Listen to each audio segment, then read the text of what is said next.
पत्रकार बंधुओं का स्वागत है। मेरे साथ श्रीमान रणवीर सिंह पठानिया जी, जो हमारे पूर्व एमएलए हैं रामनगर से। श्रीमान बलबीर जी हमारे स्पोक्स पर्सन भी हैं। पठानिया साहब एक सीनियर वकील और पार्टी के स्पोक्स पर्सन हैं। प्रदीप जी हमारे मीडिया इंचार्ज। जैसा कि आप सब जानते हैं कि 9 तारीख को भारतीय जनता पार्टी का प्रतिनिधिमंडल विभिन्न विषयों को लेकर के डिलिमिटेशन कमीशन परिसीमन आयोग के साथ मिला था। हमारा प्रयास था कि उनके ध्यान में वो सभी चीज़ें लाई जाएं जिसके कारण से आने वाले जो फैसले होने हैं डिलिमिटेशन को लेकर के, उसमें सभी जो पॉइंट्स हैं, जो मुद्दे हैं, उनको क्लैरिटी के बाद उनको लागू किया जाए। हम सब जानते हैं कि जम्मू के साथ 1995 में जो परिसीमन हुआ था, एक बहुत बड़ी डिस्क्रिमिनेशन हमारे साथ हुई।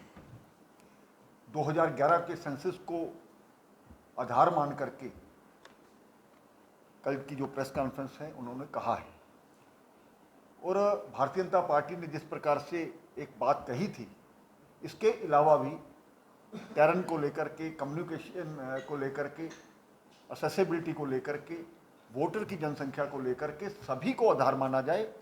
और हमें लगता है कि उन विषयों पर जो आयोग ने पूरी अपनी सहमति दी है, पॉपुलेशन को आधार माना जाएगा, लेकिन इसके अलावा जो बाकी बातें हैं उनको भी मापदंड बनाया जाएगा। ये एक पॉजिटिव बात है। दूसरा,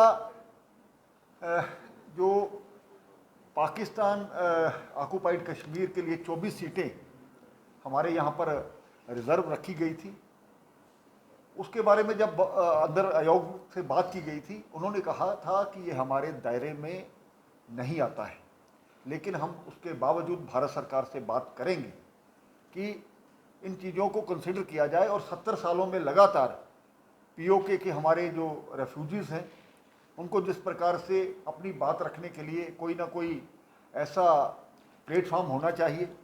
पहले तो ऐसा हो सकता था कि ये जो हमारी काउंसिल थी उसके माध्यम से हम किसी को भेज सकते थे, और कश्मीरी माइग्रेंट्स को लेकर के पहले भी हमने, भारतीय जनता पार्टी ने 2 लोगों को वहाँ पर अपना एमएलसी बनाया था। सिख समाज जिस प्रकार से वहाँ पर विधानसभा में कोई भी सदस्य नहीं था, तो भारतीय जनता पार्टी ने एमएलसी सरदार चरणजीत सिंह खालसा जी को बनाया था, ये हम सब जानते हैं। लेकिन अब क्योंकि काउंसिल को ख़त्म कर दिया गया है, उसके बाद ये रिप्रेजेंटेशन बहुत ज़रूरी है। कोई भी समाज इससे अछूता ना रहे, इसके लिए ये ज़रूरी है। तो जो भी बातें हमने रखी थी उसके बारे में आपकी जानकारी के लिए कि सभी हम उसको रिलीज़ भी कर रहे हैं और आप सबको उसकी कॉपी भी देंगे। हर जो चाहे एसटीज़ हैं, एससीज़ हैं, उनको लेकर के हमने सीटें रिज़र्व करने की जो पीछे बात कही थी, और वो सीटें सरकार ने रिज़र्व की भी हैं। और इसके साथ ही जो मैंने पहले कहा कि जैसे उन्होंने कहा हमारे दायरे में, अपनी अपनी लीडरशिप को भी ये बात उनके ध्यान में भी लाएंगे और भारत सरकार के ध्यान में ला करके, और ये मुझे लगता है कि आने वाले समय में अपेक्षा करनी चाहिए कि इन सभी लोगों को रिप्रेजेंटेशन मिलेगी। इसके अलावा हमने कहा था कि जो पॉपुलेशन है, जो कश्मीर में 2011 में मैनिपुलेटेड तरीके से गलत दिखाई गई थी। उसके पहले की जब 2001 की ये जो अपने सेंसस है, या उससे पहले 1991 की सेंसस है, उसके आधार को माने तो साफ लगता है कि एकदम से आबादी बढ़ गई लेकिन वोटर नहीं बढ़े। इसलिए सही मापदंड अपनाने के लिए जिन लोगों का आधार है, आधार कार्ड आज एक ऐसा डॉक्यूमेंट है जिसके कारण से हम लगातार वो हर जगह ऑथेंटिक है, और उसी को आधार मान करके वोटर लिस्टें बननी चाहिए। और जो ऐसे फर्जी वोटर्स वहाँ पर जो लिस्टों में आते हैं वो भी इससे ख़त्म होंगे। और इस चीज़ का मुझे लगता है विशेष ध्यान रखना चाहिए। जहाँ तक आधार लिंक्ड पॉपुलेशन की बात है, another point to be considered to verify the population data could be Aadhaar card issue to the people.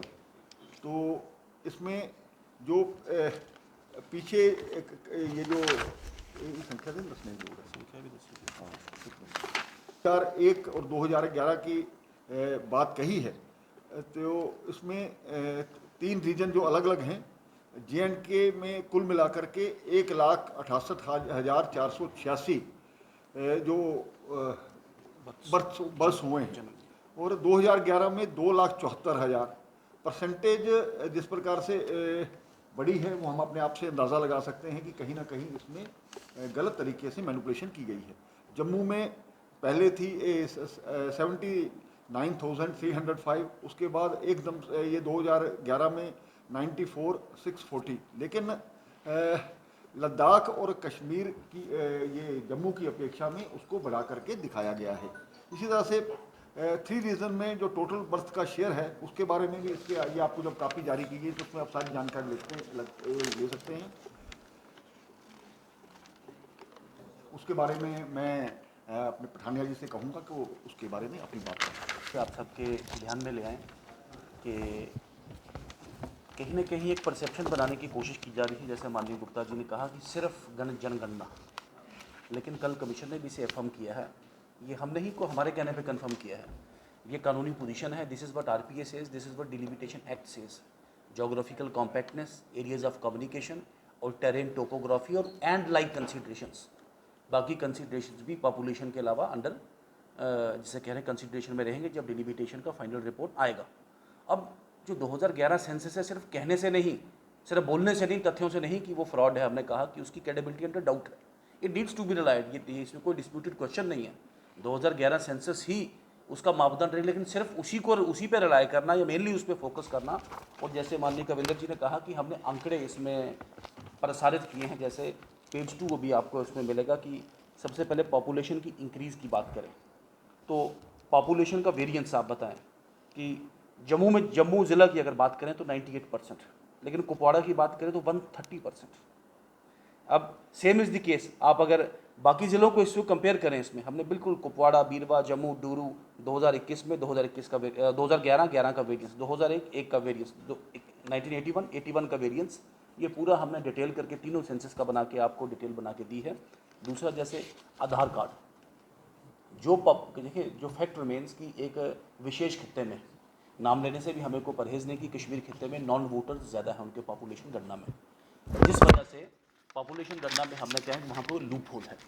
हमने उनको पिन पॉइंट करके बताया है वहाँ कि ऐसी स्टेट्स भी हैं इस भारत में जहाँ पर 98-99% आधार कार्ड एनरोलमेंट हो चुका हुआ है। ऐसे ज़िले हैं जम्मू कश्मीर में और ख़ासकर जम्मू, उधमपुर वगैरह बाकी ज़िले जहाँ पे 2-3-4% रह गया, आधार तकरीबन हो गया, लेकिन सिर्फ श्रीनगर ज़िला में 27% आधार पेंडिंग है। ये पेंडेंसी का भी डिस्ट्रिक्ट वाइज जो डाटा हमने उनके साथ शेयर किया है। अगर तो आधार रजिस्ट्रेशन नहीं हो रहा तो इसका मतलब कहीं ना कहीं ये आशंका ज़रूर है कि जो पॉपुलेशन के गणना के जो आंकड़े हैं उसमें कोशिश की गई है उसको बढ़ा के चलाने की, ये बातें भी उनके ध्यान में लाई जाए। जैसे फर्टिलिटी टेबल्स की बात की, अभी बर्थ रेट की बात की गई, बर्थ रेट में comparatively greater number of increase Kashmir में पाई गई है एज़ कम्पेयर टू जम्मू। तो ये जो हमने डिटेल से तफसील हमने अभी आपके माध्यम से उस दिन डिबेट नहीं की थी, एक तो हम आपको इसमें रिलीज़ करेंगे पॉइंट वाइज, ये हमने पूरा हमारा जो ये डॉक्यूमेंट है जो हमने डिलिमिटेशन कमीशन को सबमिट किया, और जैसे कहा कि पहाड़ियों को रिजर्वेशन, एससीज़ को रिजर्वेशन, एसटीज़ को रिजर्वेशन, या POJK की सीट्स भी फ्रीज करके, हर our point is that every area, every pocket and every unrepresented ethnic group should get a voice in the next assembly. उनको आवाज़ मिलना ज़रूरी है विधानसभा में। इसी पॉइंट को लेके हमने ये जो अपना डॉक्यूमेंट पूरा तथ्य उनके मध्य रखा है, और आने वाले दिनों में भी जैसे कमीशन ने कहा है कि ये फर्स्ट विजिट है लेकिन लास्ट नहीं होगी, बार बार विजिट्स होंगी, और सिविल सोसाइटी के माध्यम से, जिसे कहते हैं स्थानीय लोगों के माध्यम से, और आप जैसे मीडिया के मित्रों बंधुओं के आपसे कोऑपरेशन के साथ इसके जो भी कोई बेटर आर्गूमेंट होगा, हमारी कोशिश होगी, वी डोंट वांट कोई वेज ना बने, कोई प्रेजुडिस ना हो, कोई बायस ना हो, ये कॉम्प्रिहेंसिव रहे। और जैसे बार बार कहा जाता था 95 का परिसीमन, 67 का परिसीमन, या उसके बाद 74 में भी एक छोटा सा परिसीमन हुआ है, तो कम से कम इस परिसीमन पे सवालिया जवाब ना उठे, ये हमारी कोशिश इसमें रहेगी। इसी लिमिटेड पॉइंट के लिए हमने आज आपको आज का जो ये इन्विटेशन दिया था, आपका बहुत बहुत शुक्रिया, बहुत बहुत